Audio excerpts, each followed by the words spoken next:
We now know that the State Board of Accounts is overlooking the spending and operations of the city's leading agency in charge of community crime fighting.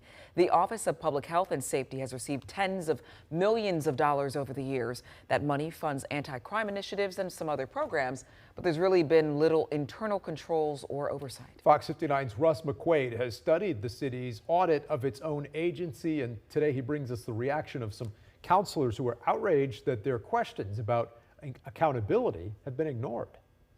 For the last 9 years, the Office of Public Health and Safety has been Mayor Joe Hogsett's pet project to bring community groups into the fight against crime. An audit says internal controls have been missing for most of that time, and now auditors for the state are paying attention.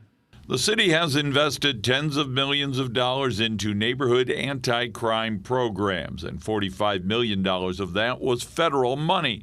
OPHS claims its spending has played a big role in helping to bring violent crime rates down by double digits, while keeping repeat offenders out of jail and encouraging employment and education compliance by its program participants. But city-county councilors have read the city's own audit that found OPHS internal controls and data lack accountability. What is the effectiveness of the dollars that we are spending? You can make statistics say anything you want on how you spend it. Councilors say they are underwhelmed by a city audit that focused only on operations and not finances. Are there any investigations looking into specific abuses of taxpayer dollars? In short, yes. There are a couple entities that are continuing to look into those. But OPHS won't be one of those agencies re-examining its own books to confirm its past spending.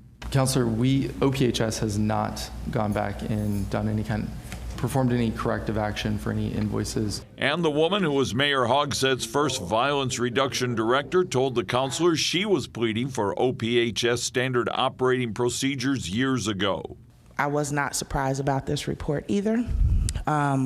There were no SOPs in place when I was there, and I begged leadership to put those into place because I knew that something like this could happen. I would be open to the idea of not moving forward with their budget until we know how it's going to work. OPHS Director Andrew Merkley said a different city audit is due at the end of the month and should confirm how the federal money was spent. He's not aware of anything illegal happening.